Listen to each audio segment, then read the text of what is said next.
This is the kind of move that does not explode on impact, but it changes a war all the same. I am Walter Benson, and this is my channel, Walter Benson. Before we begin, like this video, subscribe to my channel, Walter Benson, share it with others, and leave your thoughts in the comments if you value serious reporting. What Britain has just done for Ukraine is not symbolic. It is strategic. It is deliberate. And in Moscow, it has landed like a direct strike on Putin's authority. One of Putin's greatest mistakes was not only invading Ukraine, it was turning major powers into lasting enemies. Since 2022, the United Kingdom has stood firmly in the camp determined to make Russia pay for that decision.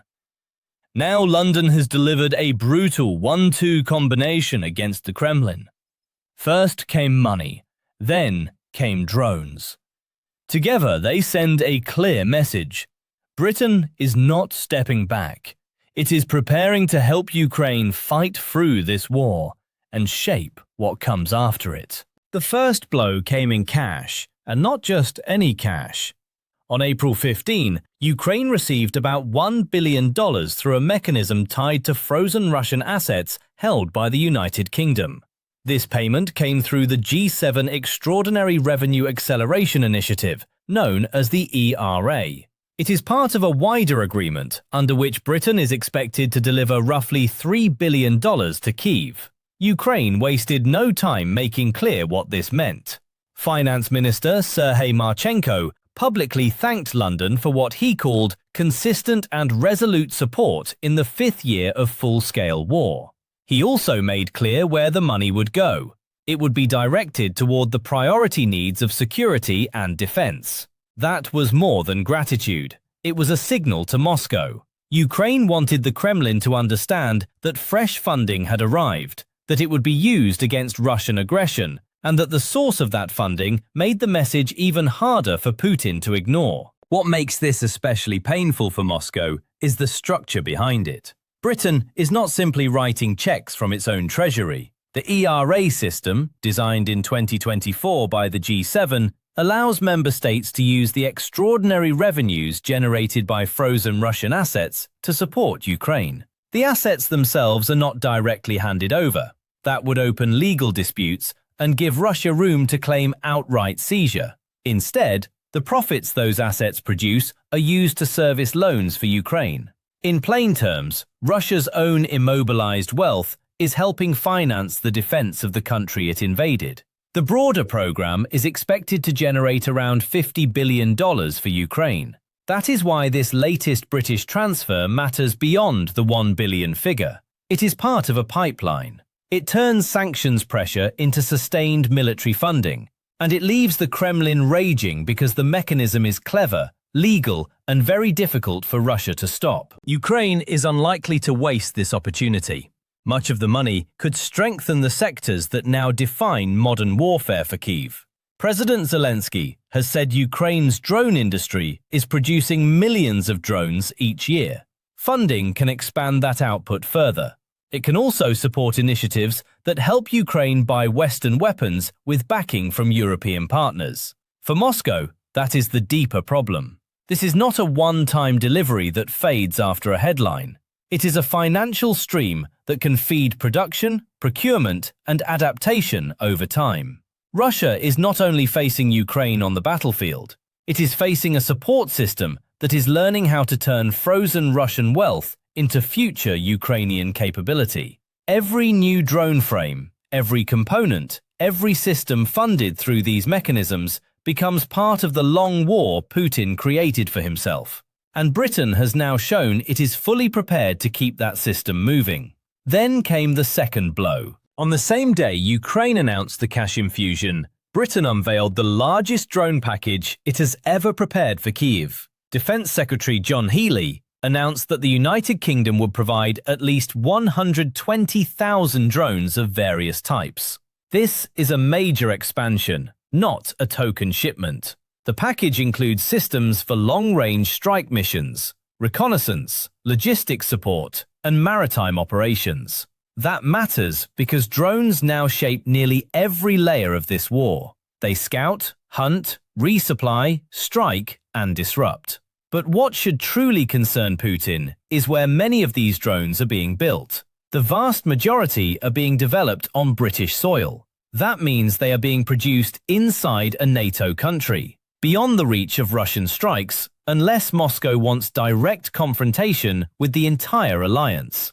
Russia cannot easily sabotage this production chain. It cannot intimidate it with missiles, and it cannot stop its output from reaching Ukraine. Healy described the systems as battle-proven, and that phrase deserves attention.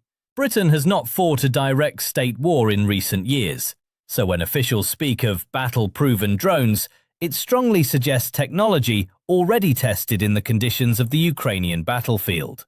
That opens the door to a deeper level of cooperation than Moscow ever wanted to see. These may be designs refined through Ukrainian experience and then produced at scale in Britain, or British systems adapted directly to Ukrainian requirements. Either way, the meaning is the same. This is not distant support, it is industrial integration.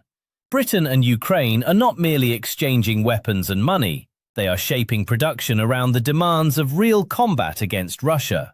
London had already signalled this direction back in September, when it announced plans to mass-produce drones to resist Russian aggression. Prime Minister Keir Starmer also described a landmark partnership joining British and Ukrainian ingenuity. The 120,000 drones now promised are the result of that earlier decision taking form. And the package does not stop with drones. Standing before representatives from 43 nations in Berlin, Healy also said Britain would send hundreds of thousands of artillery rounds and thousands of air defense missiles to Ukraine. These numbers matter because they target two of the most critical pressures on the battlefield. Ukraine's air defense network has become one of the most sophisticated in the world under wartime conditions. In March, Ukraine reportedly intercepted 89.9% of incoming Russian drones and missiles. Its stated goal is to push that figure to 95%. That kind of performance depends on constant supply. It takes layers of missiles, interceptor drones, radar, and coordination. We do not yet know exactly which missile types Britain will send, but volume itself is crucial. The same is true of artillery. For much of the war, Russia relied on an ammunition advantage to grind forward. Britain is now helping narrow that edge by feeding Ukraine the shells it needs to answer back. That shift in artillery balance is not theoretical. Earlier in 2025, Ukraine's commander-in-chief, Oleksandr Syrskyi, said Russia's artillery advantage along much of the front had fallen from 10-1 down to roughly 2-1. That is a dramatic change in a war where firepower often decides whether positions hold or collapse. More British rounds mean more pressure on Russian defences and more support for Ukrainian counterattacks. Ukrainian forces reportedly regained almost 50 square kilometers in March alone. Sustained ammunition supply can turn local gains into wider disruption. And this military support is arriving at the same time Britain is rearming itself, at a scale not seen in years. By the end of 2027, the United Kingdom says it will spend 2.6% of GDP on defence. By 2035, it aims for 3.5%, matching the new NATO target for direct defence expenditure, with further spending tied to long-term readiness. Putin did not weaken Europe by invading Ukraine. He woke it up. For Ukraine, this matters far beyond one aid package. Britain's defence build-up creates a partnership effect. As London expands drone production, missile stocks, and broader military capacity, Ukraine becomes a natural partner and beneficiary. Ukraine is the front line in the war that many across NATO fear could spread if Russia is rewarded for aggression. So anything Britain builds for its own security may also become useful for Ukraine's defense. That is why this relationship has become so dangerous for the Kremlin. It is not static support. It is a deepening strategic bond that grows as the threat grows. Russia now faces a Britain that sees its own future security tied to Ukraine's survival. And Moscow has noticed. Dmitry Medvedev, one of the Kremlin's most aggressive public voices, reacted almost immediately after the drone package was announced. Instead of diplomacy, he reached again for threats. That alone tells us how seriously Russia views what Britain is now doing. Medvedev claimed Russia had identified potential targets linked to drone production, and even named RAF Mildenhall in Suffolk among sites that could be struck. He also warned that certain British companies involved in defence production were in the crosshairs. On social media, he insisted those statements should be taken literally and ended with the sort of phrase meant to intimidate European capitals. "Sleep well, European partners," he wrote. The words were meant to sound chilling. But there is a problem for Moscow. This language is no longer new. Medvedev has threatened total war before. He has talked about strikes on London, Washington, Berlin, and Kiev. Similar warnings came in earlier years as well. Britain has heard all of it. So far, the pattern is clear. Whenever Ukraine receives major support, Russian officials answer with theatrical escalation. Yet, the aid continues. The drones still move. The money still arrives. Unless those threats turn into action, London sees them for what they are: pressure without leverage. Britain's posture toward Ukraine is also now embedded in much larger political commitments.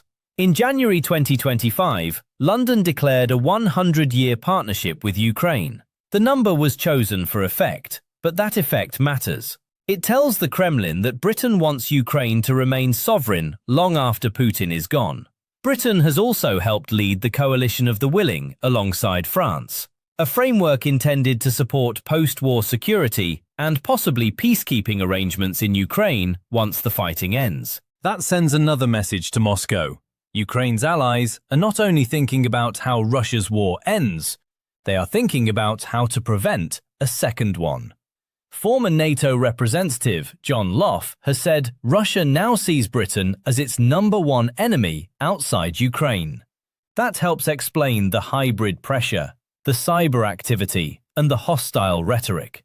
None of it appears to be working. If anything, every new threat seems to harden London's resolve and deepen its commitment. And for Russia, the most frightening part may still be the drones. Ukraine's drone warfare has become one of the deadliest features of this conflict. In March, Russian forces reportedly suffered more than 35,000 casualties, and a staggering share of those losses was linked to Ukrainian drones. Add 120,000 more systems from Britain, then add fresh cash that can expand Ukrainian production even further, and the meaning becomes brutally clear. Britain is helping Ukraine scale the very tools that now inflict some of the most serious damage on Russian forces. That is why Putin's anger is so intense. Outside Ukraine itself, few countries are doing more to undermine his ambitions. If you have followed this analysis to the end, subscribe to my channel, Walter Benson. Leave your thoughts in the comments and share this video with others who want serious geopolitical reporting. Britain has made its choice. Ukraine knows it. Russia knows it. And the next response from the Kremlin may tell us just how much pressure is building beneath the surface.